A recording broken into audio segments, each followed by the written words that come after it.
पर है तो शासन अगर तानाशाही कर रहा है तो तानाशाही चलेगी नहीं। शासन सर्वोपरि होता जरूर है, लेकिन न्यायालय सर्वोपरि है। आज की तारीख में मैं ये बताना चाहता हूं, माननीय मुख्यमंत्री जी से मैं निवेदन करूंगा, आप लोग इस चैनल से सूचित उनको जरूर करें।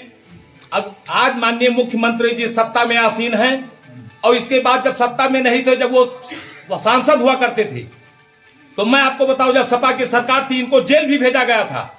और उसके बाद मैं बता रहा हूं आपको, आप नोट कीजिएगा, इस चैनल को जरूर चलाइएगा। माननीय मुख्यमंत्री जी को जेल भेजा, उसे छूटने के बाद इन्होंने भरे सांसद में था कि माननीय अध्यक्ष महोदय, क्या आप मेरी सुरक्षा व्यवस्था दे सकते हो या नहीं दे सकते हो, मेरे साथ अन्याय हो रहा है। आज हम लोग पूरे प्रदेश के अन्वेषक आज उनके पास खड़े होकर गिड़गिड़ा रहे हैं। हमें कोर्ट ने फैसला भी दिया है, उसके बाद माननीय मुख्यमंत्री जी हम लोगों की तरफ कोई ध्यान नहीं दे रहे हैं। लेकिन मैं इतना जरूर कहना चाहता हूं पूरे प्रदेश के अन्वेषकों से कि अगर सरकार सिंगल बेंच भी हारी है, डबल बेंच भी हारी है, ये सुप्रीम कोर्ट तक जाएंगे, निश्चित है इनको हारना है। देखते हैं कब तक ये मेरा पालन नहीं करते हैं।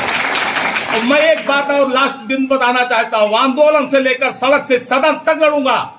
और एक बात मैं आपको बताना चाहता हूं, माननीय मुख्यमंत्री जी से निवेदन करूंगा कि आज 2 वक्त की रोटी के लिए 20 साल अन्वेषकों को पूरे प्रदेश में अन्वेषक त्राहिमाम कर रहा है। आज मैं आपके चैनल के माध्यम से मैं बता रहा हूं, अगर फरवरी बीत जाने दीजिए, फरवरी के लास्ट तक निश्चित रूप से मैं आमरण अनशन बैठूंगा, इसी विधानसभा पे बैठूंगा। और उसके बाद एक आने वाला त्योहार होता है जो जिसको होली लोग कहते हैं।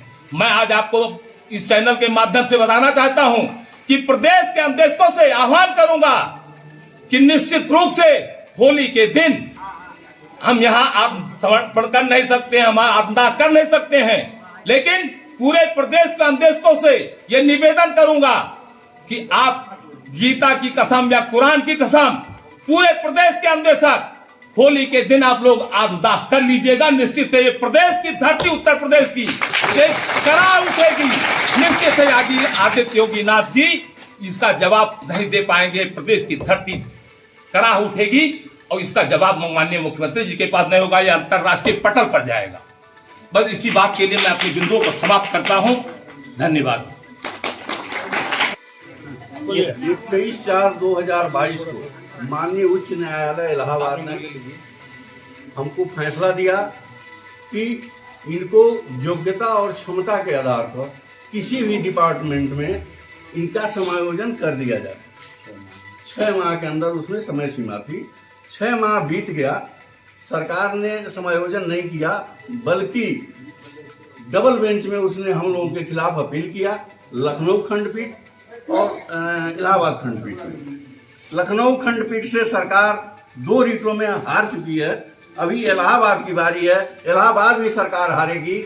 और उसके पहले हम लोगों ने माननीय उच्च न्यायालय में जो 21/4 का आदेश था उसके खिलाफ अवमानना का हमने मुकदमा किया।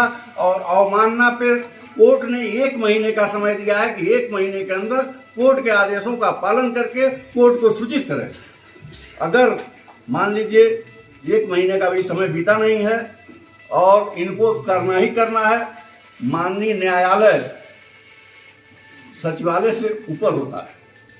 अगर ये इसके बाद भी सुप्रीम कोर्ट जाते हैं तो हम सुप्रीम कोर्ट भी जाने को तैयार हैं। इनको हर जगह से हराएंगे और सभी अनुदेशों का समायोजन करा कर रखेंगे। जिलाध्यक्ष आजमगढ़, प्रांतीय महासचिव संघर्ष समिति, आप समस्त चैनल के लोगों का, इलेक्ट्रॉनिक मीडिया, प्रिंट मीडिया के लोगों का हार्दिक स्वागत, वंदन, अभिनंदन करता हूं। साथ ही सभी श्रोता बंधुओं का भी हृदय से आभार प्रकट करना चाहूँगा कि मेरी आवाज़ को आप लोग उन श्रोताओं तक, दर्शकों तक पहुँचाने का श्रेष्ठ कार्य कर रहे हैं। प्रिय बंधुओं, अनौपचारिक शिक्षा अनुदेशक पर्यवेक्षक 2001 से लेकर के अब तक लड़ाई लड़ते रहे, अनशन धरना प्रदर्शन करते रहे। अंत में थक हार करके 2016 में हम लोगों ने उच्च न्यायालय इलाहाबाद में, लखनऊ खंडपीठ में अनेकों याचिकाएं दाखिल किया।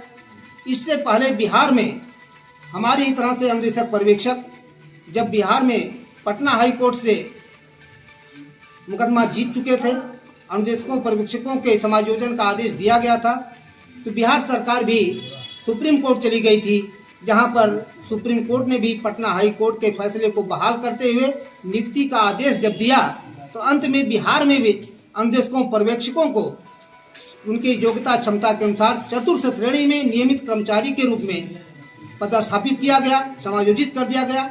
आज वह नियमित वेतन प्राप्त कर रहे हैं।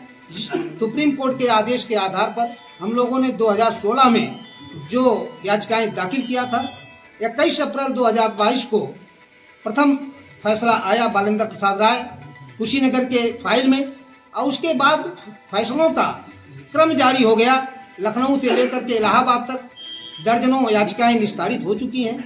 अभी जो कंटेम्प्ट ऑफ कोर्ट किया गया था, उसमें 20 तारीख को एक जजमेंट आया हुआ है, जिसमें स्पष्ट रूप से कोर्ट ने आदेश किया है कि प्रतिवादी नंबर 1 यूपी राज्य को 6 महीने के भीतर याचिकाकर्ताओं के अवशोषण के लिए एक नीति तैयार करने और राज्य सरकार के किसी भी विभाग में उन्हें अवशोषित करने और उन्हें उनकी योग्यता और क्षमता के अनुसार नियमित वेतन का भुगतान करने के लिए परमा आदेश जारी किया जाता है।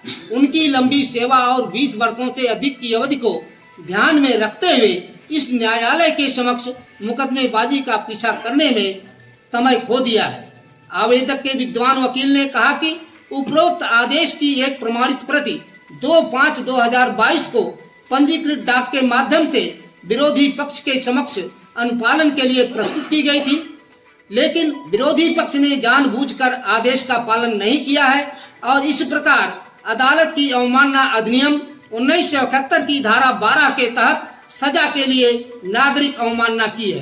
प्रथम दृष्टया रिट कोर्ट के आदेश की जानबूझकर अवज्ञा के लिए विरोधी पक्ष को दंडित करने के लिए अवमानना का मामला बनता है।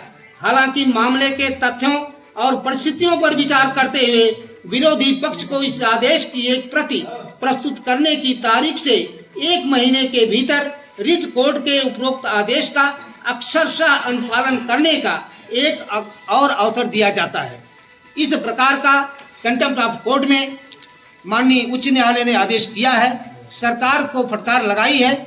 हमें आशा है, उम्मीद है, अपेक्षा भी सरकार से है कि आदेश के उच्च न्यायालय के आदेशों का अनुपालन सुनिश्चित करते हुए शीघ्र नियुक्ति की प्रक्रिया को प्रारंभ करें, जिससे प्रदेश के तमाम अनुदेशकों का भला हो सके, उनका जीवन यापन हो सके, उनके बच्चों को रोजी रोटी भी मिल सके। धन्यवाद। जिला अध्यक्ष सुल्तानपुर कानपुर। और मैं अभी हमारी 2 अपील सरकार की लखनऊ बेंच से खारिज हो गई है और 10/1/2023 को काजी वकील अहमद एडवोकेट ने अवमानना नोटिस जारी करवाया था। उसमें बेसिक शिक्षा सचिव दीपक कुमार पालन हो।